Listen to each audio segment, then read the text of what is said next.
Have you ever experienced irrational fears and anxieties? I'm going to share with you my recent experience with this and what I did to move through it. A couple of months ago, my partner and I booked accommodation on a beautiful beach in Mexico. I thought to myself, it'll be so relaxing to fall asleep to the sounds of the waves. How wrong I was. The first night, I didn't even sleep for a wink.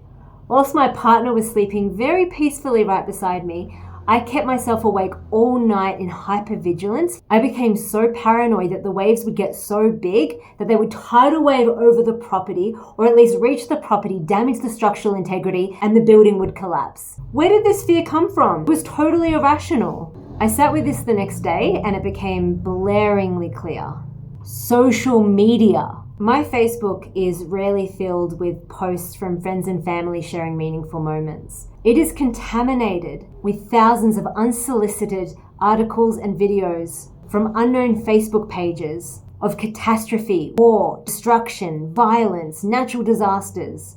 And I don't have to watch or read this stuff, but I do. I get sucked in thinking that I'm staying informed and that consuming this content isn't impacting me on any other level other than feeling sad and compassionate for the state of the world. Then I close Facebook thinking I can just go on with my day as usual. But the words in these articles and the images in these videos unconsciously linger in my psyche, creating irrational fears, tsunamis, mudslides, kidnappings, and other horrifying things. I wasn't born with these fears. In fact, I haven't had these fears for most of my life.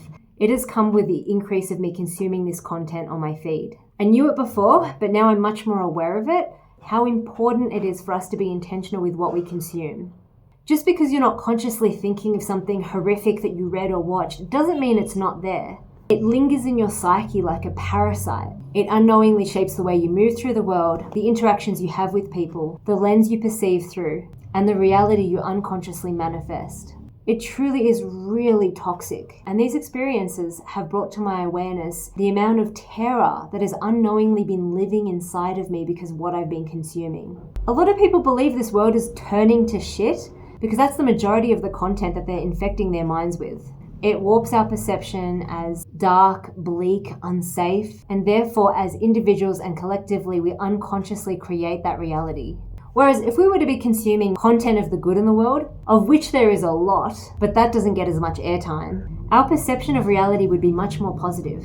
And we would collectively create from that place of open-hearted, safe, optimistic positivity. So my invitation to you is to be more curious around how what you're consuming might be unconsciously impacting in big or super subtle ways. Notice how it might be the underlying cause to your depression, anxiety, irrational fears, intrusive thoughts. Notice how it might be taking you away from being able to see and fully experience the full spectrum of beauty that is available in your life off screen. Check out part 2 to see the process I took myself through to move the terror through my body.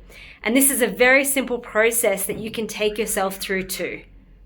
If you love content about the subconscious mind, somatic healing, emotional processing, personal growth, then that's the type of content that I love creating. So if you want to see more of that content, just hit subscribe below.